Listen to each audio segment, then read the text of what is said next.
My 29th birthday started like the last four, quietly, awkwardly, and painfully normal. I woke up alone in my one-bedroom apartment, checked my phone, and held my breath. Nothing. No text from my mom. No call from my dad. Not even one of those recycled "Happy B-Day, champ!" messages from my sister. I laughed. Not because it was funny, but because I'd gotten used to it. 5 years in a row now. I'd stopped expecting balloons or cake a long time ago, but a text? A call? Something? Nah. They always had an excuse. "Oh, we thought you were busy."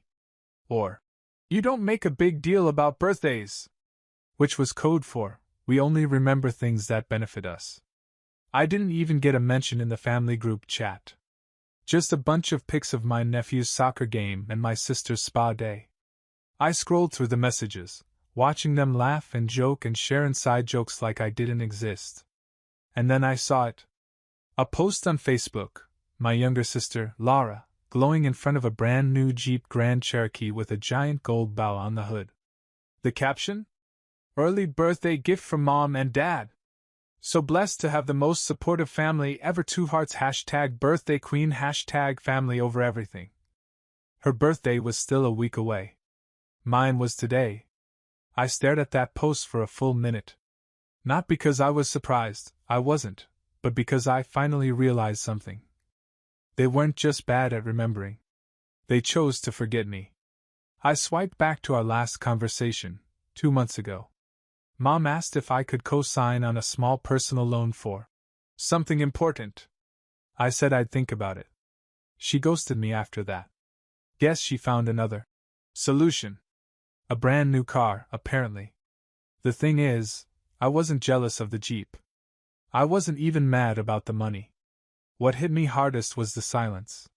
The effortlessness with which they overlooked me. The fact that I could disappear tomorrow and they'd still remember to send flowers to Lara's dog groomer before they noticed I was gone. I closed the app, tossed my phone across the couch, and sat there in the quiet. My little apartment wasn't fancy, just a converted attic above an old print shop, but it was mine. I paid for it. Every bill. Every dented appliance. Every chipped cup in the cabinet. I had no debt, no addictions, no criminal record. I showed up. I worked hard. I helped out when I could. But in my family? I was invisible. At around 6 p.m., my best friend Nate swung by with 2 cold beers and a slice of red velvet cake on a paper plate. "You know," he said, "you deserve more than this." I smirked. "What, more cake?" He shook his head. "More everything." We sat on the tiny balcony and watched the sunset melt over the city skyline. I didn't say it out loud, but in that moment, something inside me shifted. I was done waiting to be remembered. Done playing the quiet, dependable background character in their story. This year, I wouldn't blow out candles or make a wish. This year, I'd start writing my own ending. I didn't storm out. There was no screaming match, no dramatic confrontation at the dinner table. Just silence, the same kind they'd given me for years. 2 days after my birthday, I left the family WhatsApp group. Not a word. No announcement. Just a quiet tap on "Leave group." I watched the little gray notification pop up. "You left the group." It lingered for a second before vanishing under another picture of Laura holding her dog in matching outfits. Not a single "Why did you leave?" Not even a sarcastic emoji from my brother, Jared, who usually couldn't resist throwing jabs. That silence said more than words ever could. I started cleaning house, digitally and emotionally. Blocked mom on Facebook. Muted dad's number. Archived every photo that had my face cropped in the background at family gatherings. I wasn't erasing memories. I was reclaiming my mental bandwidth. For the first time, I wasn't hanging on to moments where I was tolerated out of guilt or obligation. I wanted space. I wanted peace. And I wanted to see what my life looked like when it wasn't built around waiting for scraps of attention from people who always had more affection for their golden child's Instagram than my entire existence. The real shift came that weekend, when I turned down a family dinner. Laura texted, bubbly as ever. Mom says come to the house Sunday for ribs and cheesecake. She got your fave from Trader Joe's, face savoring food. I stared at the message for a moment. 5 years. 5 birthdays missed. And now? Cheesecake? I replied. Thanks. I'll pass. Just that. No explanation. No guilt trip. No exclamation points. She didn't reply. Didn't ask why. Just left it on read. A day later, she posted a picture of the family dinner, full table, smiling faces, cake in the center, one empty chair. Mine. I thought I'd feel lonely. I didn't. I spent that Sunday reorganizing my apartment. Tossed out the ratty couch cover Mom gave me 6 years ago. Took down the family calendar from the fridge and replaced it with a whiteboard. Wrote one thing on it. 30 before 30. 30 goals before I turned 30. I had just under a year left. Number 1. Save $10,000. Number 2. Quit my job and start my own thing. Number 3. Get therapy.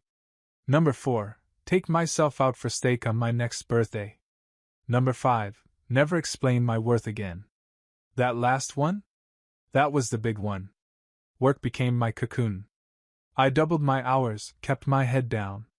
I worked in logistics for a delivery company. Nothing glamorous, just inventory, route optimization, and making sure other people's crap got where it needed to be. But I was good at it.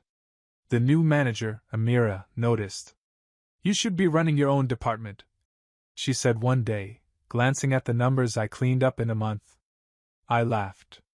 Can't even run my family, let alone a team. She raised an eyebrow. Maybe that's because your family isn't your team. That hit harder than I wanted to admit. So I started saving, every dollar. Cut back on eating out. Picked up side gigs in Excel freelancing and Shopify setups.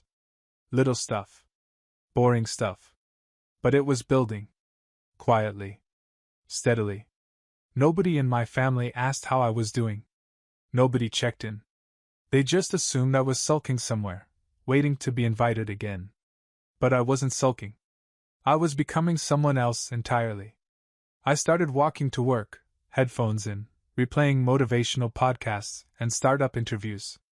Not because I was obsessed with getting rich, but because I was obsessed with never needing to ask them for anything. Freedom became the new goal.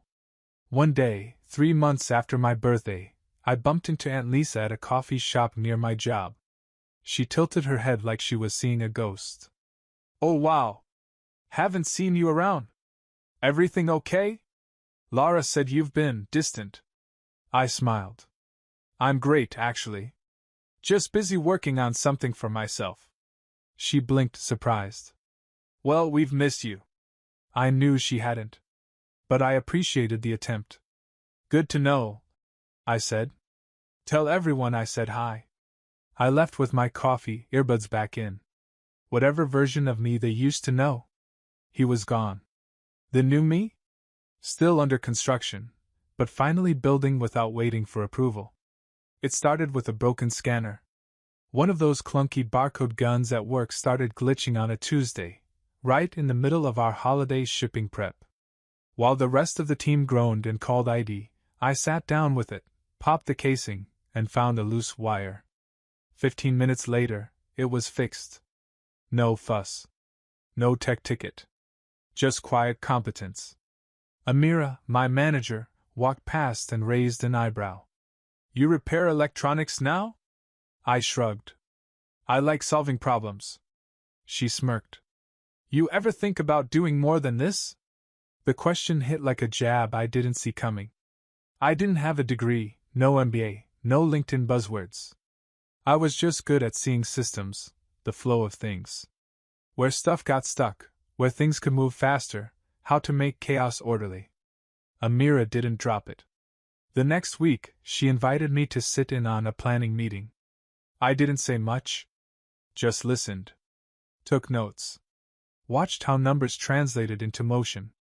And when I got home that night, I stayed up until 3 a.m. building my own mock version of the company's route scheduler.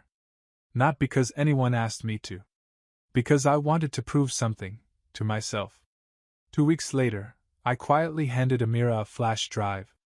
"This is," she asked. "Just a suggestion," I said, and walked off. The next morning, she called me into her office. "You built a fully optimized model using our internal KPIs?" I nodded. "Yeah. Just figured it could be tighter."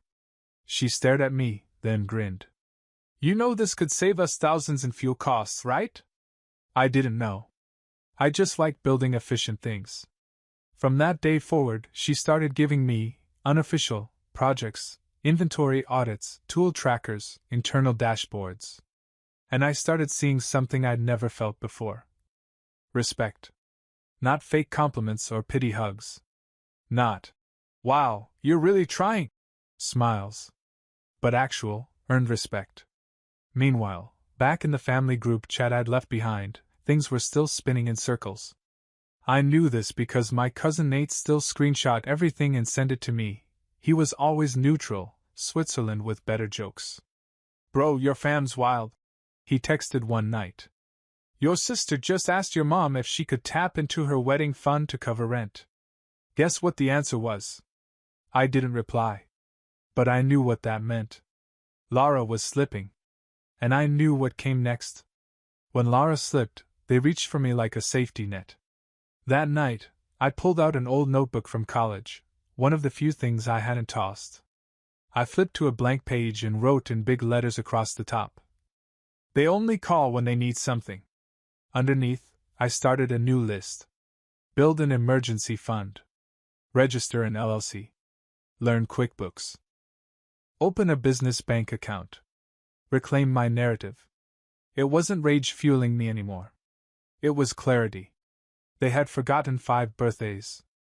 I'd never forget that again, not with pain, but with purpose. By month 6, I had doubled my savings. I kept my expenses tight, stayed in my modest apartment, and funneled everything I had into one thing: leverage. Not just money. Position. Influence. Autonomy. I still fix broken things. Just not for my family anymore. Amira introduced me to one of her contacts who ran a consulting side hustle. He took a look at my workflow designs and said, "This is sellable." Sellable. The word sat in my chest like a secret engine. I spent the next few months studying on weekends. Excel dashboards. Data visualization.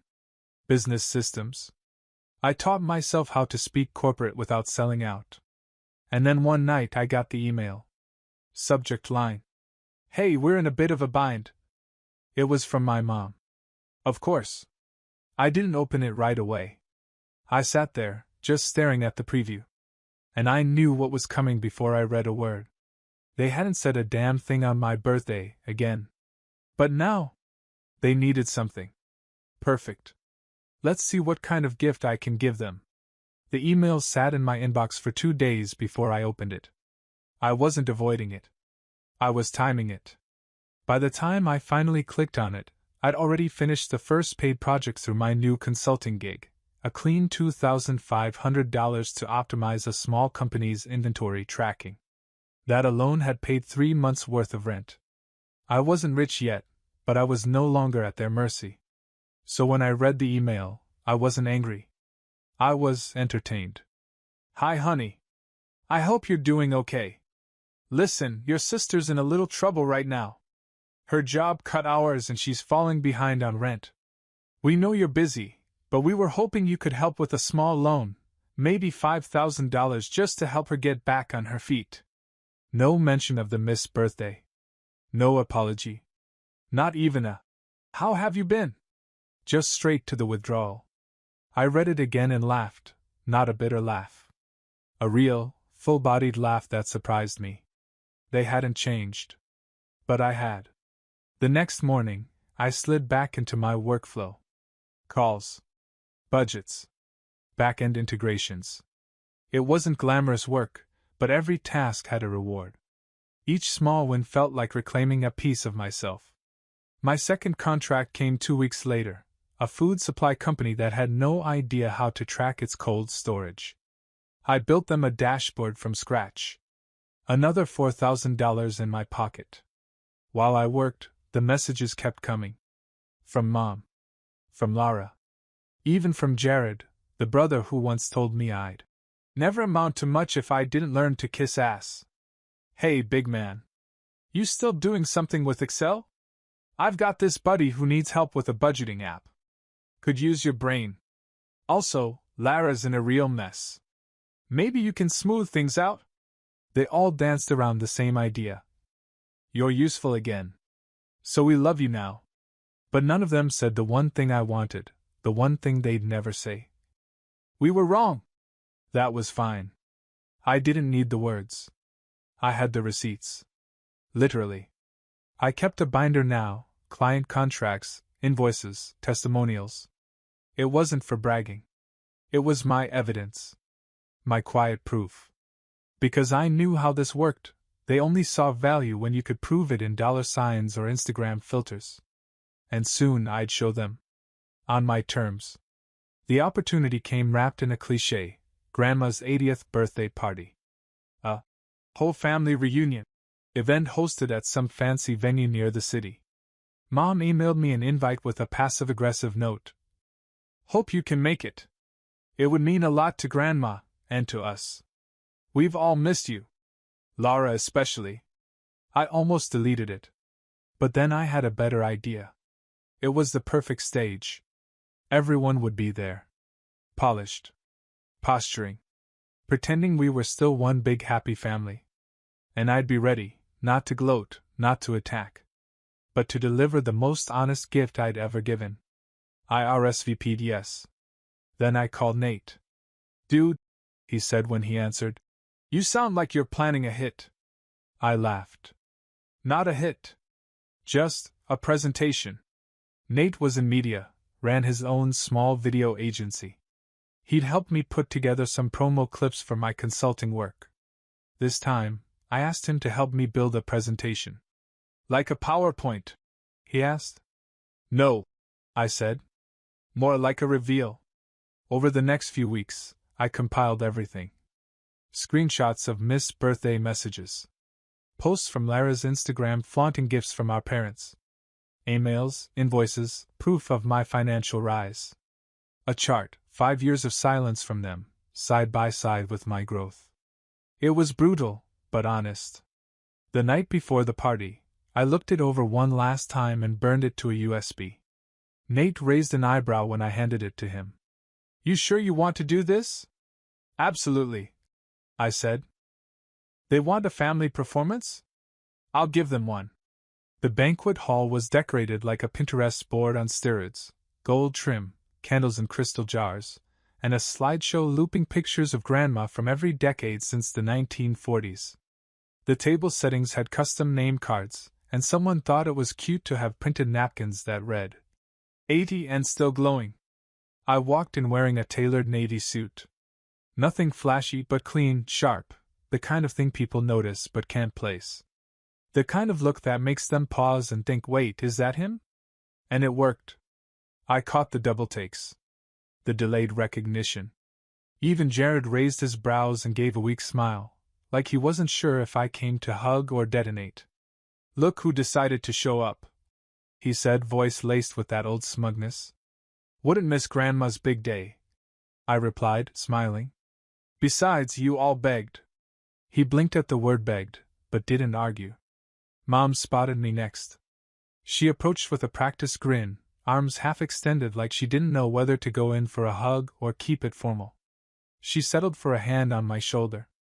We're so glad you came, she said. And looking so professional. Translation, you finally don't look like a disappointment. Thanks, I said. I just came from a client meeting. Her eyes lit up like I'd said doctor, or real estate. Oh? What is it you're doing these days again? Something with charts, right? I smiled. I'll show you in a bit. Before she could ask what that meant, Lara appeared. She looked like she'd stepped out of a sponsored Instagram post, tight beige dress, perfect blowout, and a pouty smile. She always had a way of looking fragile and flawless at the same time. Hey, big bro, she said. I've missed you. Missed me? I hadn't gotten a single message from her in nearly a year, unless you counted her tagging me in a comment about boring adult stuff. I saw your email, I said. Her face twitched just slightly. I didn't mean to drop that on you like that, she said quickly. It's just, things have been hard lately. Rent's behind. The job's cutting shifts. And I remembered you've always been, smart with money.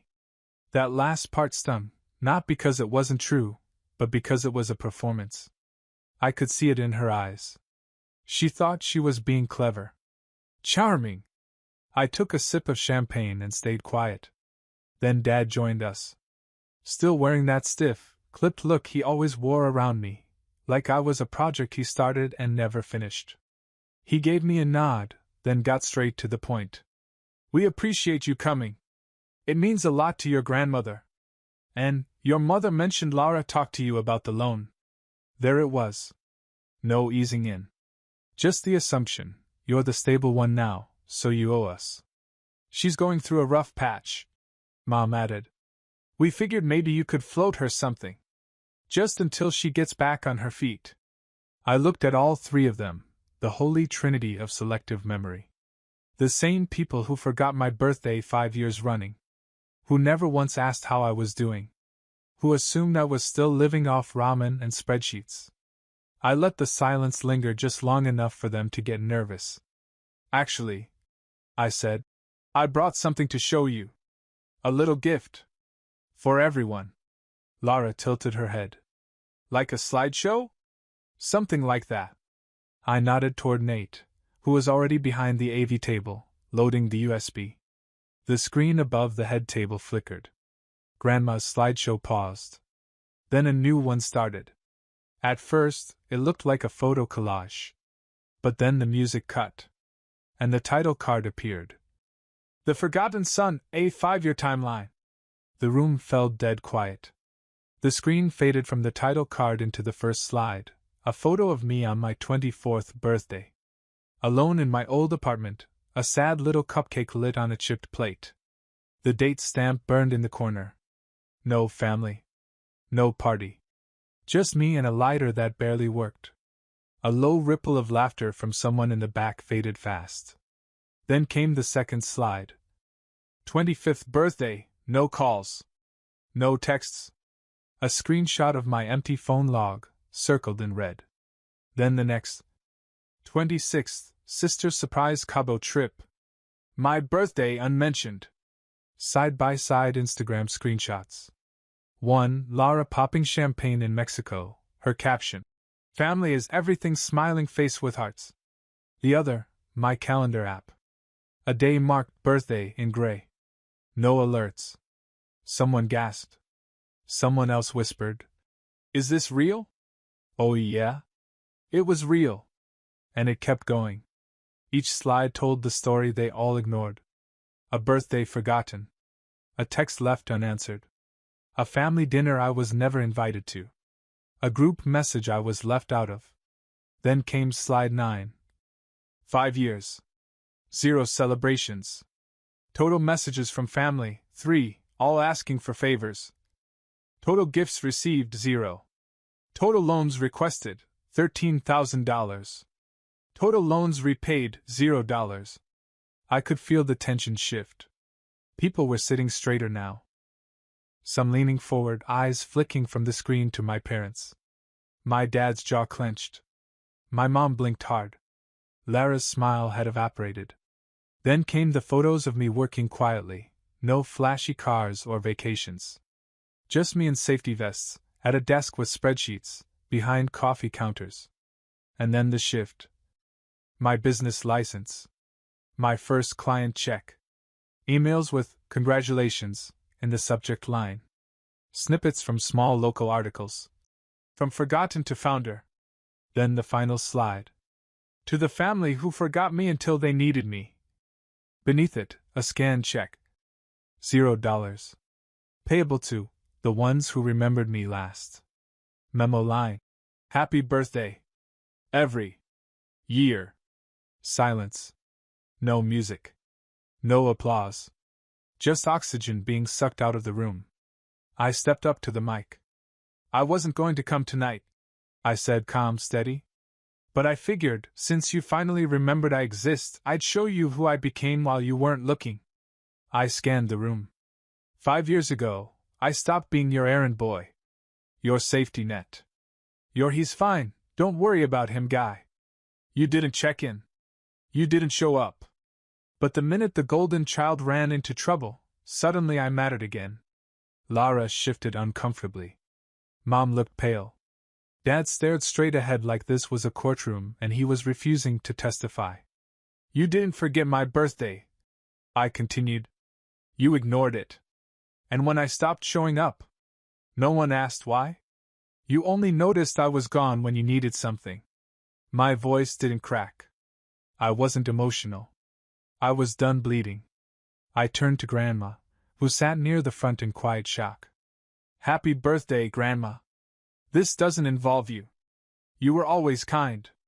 Then I turned back to the mic. I don't need repayment. I don't want apologies. I just wanted you to see the cost of being forgotten. And to finally give you something in return. I looked at my mom. That check is your answer. I looked at Lara. You'll figure something out. You always do, with help. I looked at the room. And I'll be just fine. Without any of you. Then I walked off the stage to the sound of nothing. And it was the most peaceful silence I'd ever heard. I didn't wait around after the mic drop. Nate met me at the side door, already unhooking the USB from the projector, eyes wide.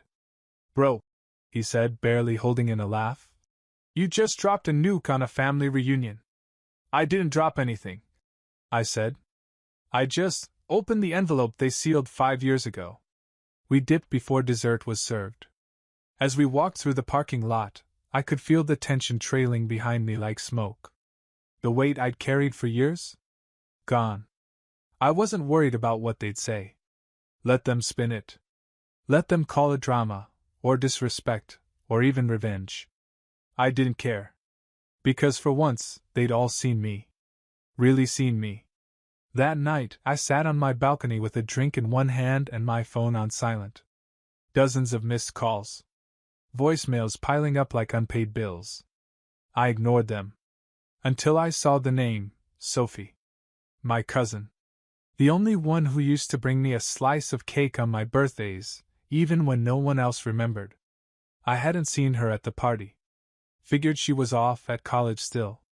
I picked up. Dude, she said before I could speak. I just watched the entire presentation from someone's Instagram live. It's already spreading like wildfire. I laughed. I didn't even know someone was recording.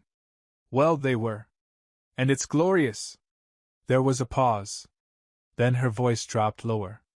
But you know that's not the end, right? I sighed. I know. I knew the backlash was coming. Not online, they weren't internet famous enough for that. But behind closed doors. In the texts. In the phone calls. In the guilt trips disguised as check-ins. And sure enough, the next morning, I woke up to an email from my dad. Subject line. Your little stunt. I can't believe you would humiliate your family like that. You embarrassed your mother. You embarrass me. That's not how we handle things. We had hopes for you. And you threw it back in our face for attention. Ah, yes. The classic twist. The villain becomes the victim. Then came Lara's text. You really think I had it easy? You think it was all sunshine and jeeps? You don't know the pressure they put on me. But sure, play the victim if it makes you feel powerful. I didn't reply. Because what none of them understood was, I didn't want power. I wanted peace. And for the first time, I had it. I spent the rest of the week focused on my work, landed another contract, hired a part-time virtual assistant, even started sketching out an online course. Business was moving. Life was steady. I was building. Then, just as things began to quiet, Mom called. I watched her name flash across my screen. Let it ring. Let it ring again. And finally, I picked up. Hi, I said flatly. She didn't start with, hello? she started with a sigh. I don't know what you were trying to prove, she said, but you made your point. Loud and clear. I stayed silent. I know we weren't perfect, she added, but you didn't have to destroy your sister like that. I didn't destroy anyone, I replied. I just told the truth. If the truth hurts, maybe it's time you looked at why. Her tone shifted. Softer. Measured. I'm not calling to argue, she said. I'm calling because your grandma asked me to. She wants to see you. That stopped me. I hadn't expected that. She said you were the only one who made her birthday memorable, Mom added. She wanted me to tell you that. I paused. Then said, tell her I'll visit next week. Just her.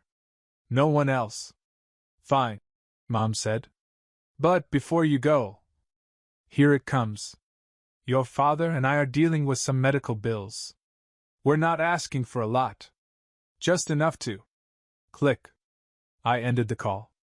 Didn't raise my voice. Didn't curse. Just one clean click. I set the phone down and smiled. That was the real gift. Not the slideshow. Not the check. The boundary. The power to hang up. To walk away without explaining. I didn't need revenge. I had freedom. I visited Grandma the next Sunday. She lived in a small retirement bungalow just outside the city. Quiet street. Roses in full bloom. Her porch still had that creaky swing I used to nap on when I was 8. She opened the door with a tired smile, no makeup, cardigan loose over her shoulders. Her eyes, the only ones in that family that never changed around me, sparkled with a kind of mischief. Well, if it isn't the star of the party, she said. I chuckled. Didn't mean to steal your thunder. She waved me in. You didn't steal anything. You just reminded everyone that silence doesn't make things go away. We sat at her kitchen table, the one with the chipped corner from when Laura crashed her Barbie Jeep into it 20 years ago. She poured us tea, still used that sugar jar shaped like a cat. You know, she said, I saw the whole room shift when your slide started. I figured. But I also saw something else. You held their mirror up. You didn't spit on them. You just made them look. I didn't say anything. Just sipped my tea. She reached out, placed her hand on mine. I'm proud of you. Simple. Quiet. But it hit harder than any applause could. They'll tell the story differently, she added. They'll say you lashed out. Made a scene. Shamed the family. I nodded. I'm okay with that. She smiled again. Good. That means you're free. We talked a little longer, about her health, her garden, some neighbor who won the HOA election in a scandal involving flowerbed violations. It was the most peaceful conversation I'd had with any family member in years. When I stood to leave, she hugged me longer than usual. You built your own name, she whispered. Don't let anyone take it from you. I promised I wouldn't. The months after that were quieter. Laura didn't message again. Mom tried one more time, an email about forgiveness and healing. That somehow still made me the villain. I deleted it unread. Dad never reached out again. I figured his pride bruised too easily to risk another silence. But I was good. Business was growing. I hired 2 more contractors. Moved into a better apartment with actual sunlight and a dishwasher that didn't leak like a guilt trip. And when my 30th birthday rolled around, I didn't wait for anyone to remember. I booked a cabin in the mountains. Just me, peace, and a fire pit. I brought my favorite whiskey and a fresh journal. At midnight I wrote this. I was once the forgotten son, but I will never again be a forgotten man. I raised my glass to the stars and blew out a single candle. No party. No applause. No chaos. Just silence, the kind that heals instead of hurts. That was all the gift I ever needed.